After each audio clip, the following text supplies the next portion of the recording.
Hello. Well, I'm going to do first example of an F equals MA problem from set 13 proper. This is problem 1 in set 13. All right. So a steel ball weighing 128 pounds, that's a big steel ball, at least heavy, is suspended from a spring. This stretches the spring 128 over 145 feet.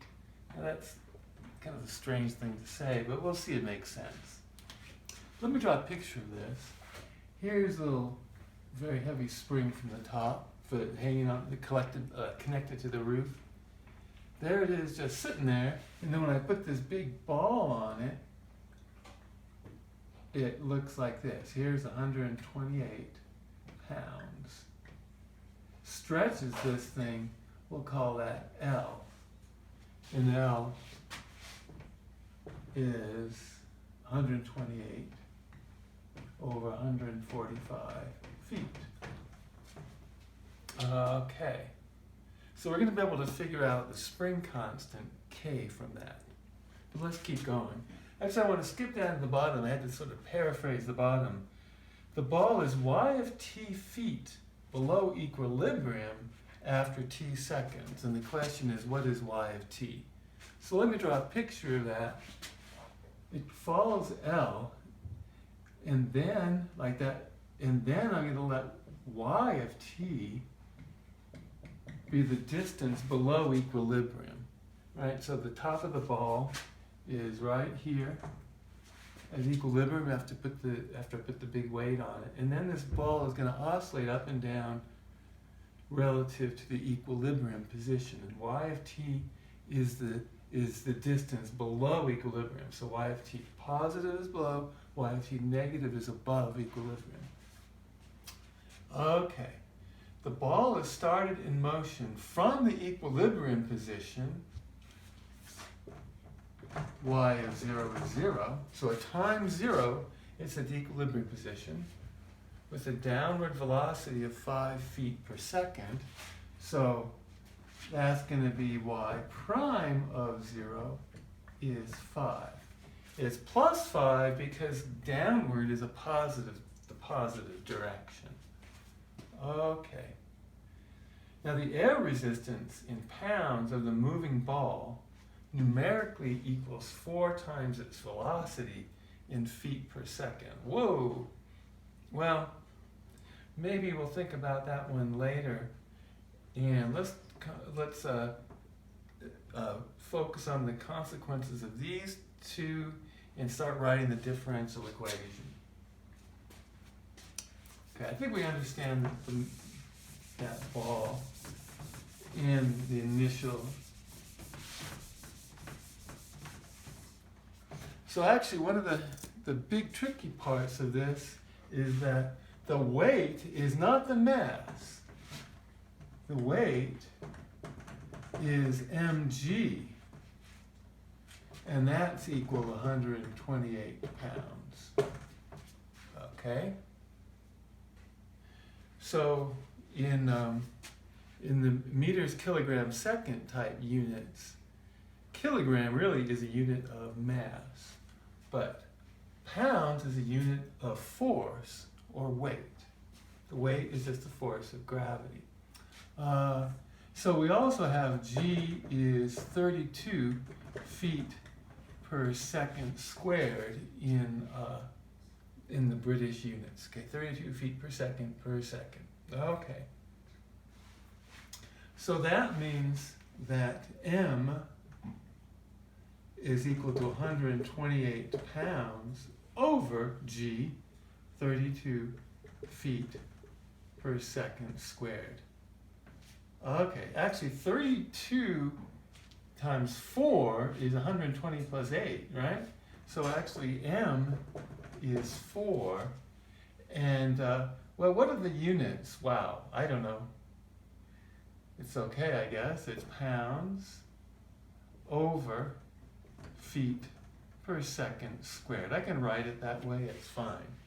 And when I do F equals MA, you notice if I take the mass that unit times an acceleration, feet per second squared, I'm left with pounds, the force, okay? So that kind of makes sense.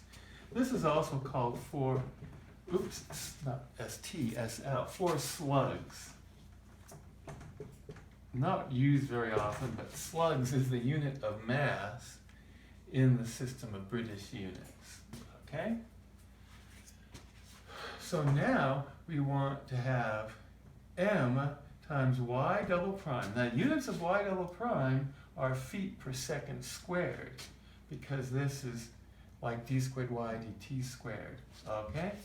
That equals minus ky from the spring.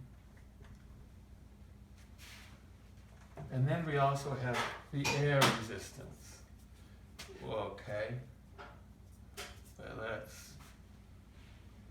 let's think about that in a minute. Let's think about, we have the spring. What is K on the spring? Well, we have this picture here gives us K. The free body diagram for this guy is, here's the big steel ball. It has 128 pounds down, 128 pounds down. And what is upward? It's the spring constant times L. L is that number there. So that means that K, okay, K is 128. Well, I guess I should have done the equation for it. So we have, let's get that. Oh, we got the mass. Let's get rid of this. The balance here is that KL, and L is 128 over 145 feet, is equal to 128 pounds. So K is 128 pounds over 128 over 145 feet. That's just, by invert and multiply, I get 145 pounds per foot. Okay, so this spring is really strong. It would take, if I pull it with 145 pounds of force, it stretches by 1 foot. Okay. And we also have, let's summarize that M equals 4 slugs. Okay. Okay. So we have that spring force minus K times the displacement. And then what is the air resistance says that it's not really air resistance, it's a resistance from inside the metal of the spring. As I move it, the spring heats up, takes out energy, but there's going to be significant friction in this spring, right? And that force opposes the motion. If I'm pushing down, the force is up, so there's a minus sign. If I'm pushing up, the force is down, a minus sign. And what this is saying is this minus 4 y prime. Right? So I plug in the M equals 4, and I plug in the K is 145, and they told me what that is, and I'm ready to get the initial value problem for y double prime minus 100 and, I hope I have it right there, yes, 145, sorry, equals this equals minus 145y from the spring minus 4y prime from the friction in the spring. Okay. And then I also have those initial conditions. Y of 0 is 0. Y prime of 0 is 5. Okay, so I can take this guy and circle it. Now this is the initial value problem that we could have given you back in set, I think it was set 11. Yeah, when we had characteristic equations with complex roots, which we'll find that we get complex roots here, and that's because this oscillates. Right? So let's see. Before we do that, continue, let's write this in the standard form. We put all the y's on the left and all the things without y's on the right. We get 4y double prime plus 4y prime, bringing that over, plus 145y equals 0.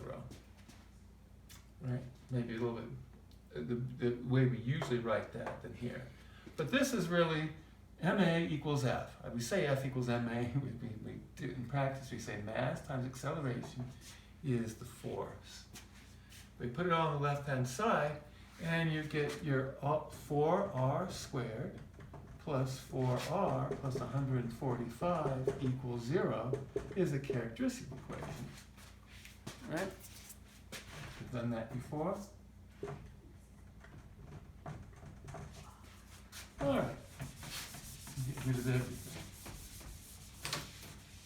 All right.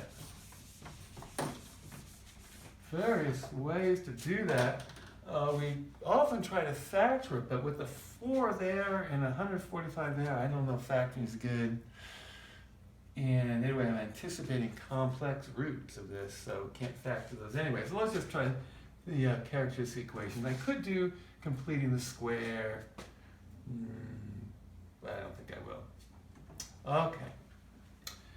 Let's just say r is minus b minus 4 plus or minus b squared, 4 squared, minus 4 times a, which is also 4, times 145, all inside the square root, all over 2 times a, 2 times 4, right? All right, so let's do a little bit of algebra on this. It's minus 4 plus or minus. Let's factor out the 4 squared here inside the square root. 4 squared times 1, and there I have subtracting 4 squared times 145, right? All over 2 times 4. So why did I do that? Because this is minus 4 plus or minus 4, right? Square root of 4 squared is 4, times square root of 144 with a minus sign, right? All over 2 times 4. All right, so that means there's a 4 there, a 4 there, and a 4 there. That means I get r is, okay, minus 1 plus or minus 12i. Square root of 144 is 12. I get the I from the minus sign all over 2, right? So I divided the top by 4, and I divided the bottom by 4. I divided the top by 4 with that plus or minus sign. Divide that by 4 to get minus 1, that by 4 to just get rid of the 4. Okay, so this is equal to minus a half plus or minus 6i. Cool. So, I can get rid of all of this stuff because I've got the roots of the characteristic equation. And we know what the general solution is now. Right? This gives me the exponential part, that gives me sines and cosines, remember, right? So the general solution to the ODE, so things that solve that, okay, not necessarily that, is y is c1 e to the minus a half t times cos 6t plus c2 e to the minus a half t sine 6t, right? So I'm going to, when I differentiate this, I'm going to have to use the product rule, but it'll be a little bit simpler, and it makes a lot of sense if I factor out this common decaying exponential first. And then I get c1 cos of 6t plus c2 sine of 6t. All right? So I have a decaying exponential times a periodic function. This function is period 2 pi over 6, or pi over 3. Right? So sinusoidal function of any amplitude and any shift, but always a period, 2 pi over 6 times the decaying exponential. All right, so that, let's now, underneath that, give the derivative. Y prime, derivative of the first times the second plus the first times the derivative of the second. And I don't need r anymore. I can get rid of r since now I got the general solution. All right, minus a half e to the minus a half t, derivative of the first, times the second. C1 cos 6t plus C2 sine of 6t, right? Plus the first, e to the minus a half t, times the derivative of the second. Well, derivative of cos is minus sine, but I get a factor of 6 from the chain rule. I get minus 6, C1 sine of 6t. Derivative of sine is cosine, I get a factor of 6 from the chain rule, plus 6, C2 cos of 6t. Okay? Next, I can get rid of a lot of this. And let's kind of remember that y of t goes down. Okay, we're now ready to apply these initial conditions with these formulas. Y of 0, on the one hand, from the general solution, is what happens if I plug in t equals 0? That's 1, and that's 0. That's equal to C1 in the general solution, but they tell me that that is equal to 0. I like to put a little set there. I'm choosing the constants to set y of 0 to be 0. And I'm also choosing the constants to set y prime of 0 to be 5, but what is y prime of 0 from the formula? Let's use, right, we got this. Well, that's again 1, that's 1, that's 0. So I get, when I evaluate at 0, I get minus a half times C1 plus 0 plus 1 times 0 times 6C2. And I'm going to set that equal to 5. That's a pretty easy system of 2 equations and 2 unknowns to solve. C1 is 0, so that term goes away. C2 is 5, 6. Right? Cool. So that means I'm ready to write the final answer. The final answer is y is, instead of C1, I get 5, 6. No, I get 0 here. And then C2 is 5, 6. Okay. All right, so I don't want to write that. I get y is, that I don't have to write, it's 5, 6 times e to the minus a half t times sine of 6t.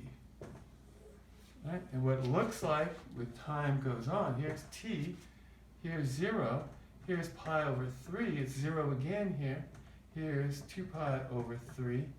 Actually, it's here and here. The period, one full period, is 2 pi over 6 or pi over 3. So it goes up and down like this.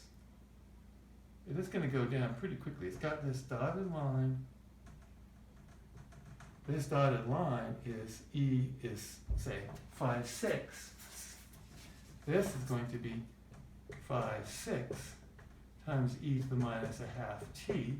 And this dotted line is minus 5, 6 times e to the minus a half t.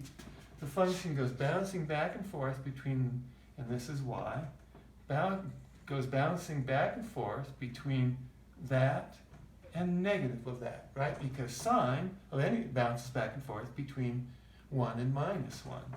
You know exactly when sine is 0. And it's going to, so it's this decaying oscillation. Okay? Cool.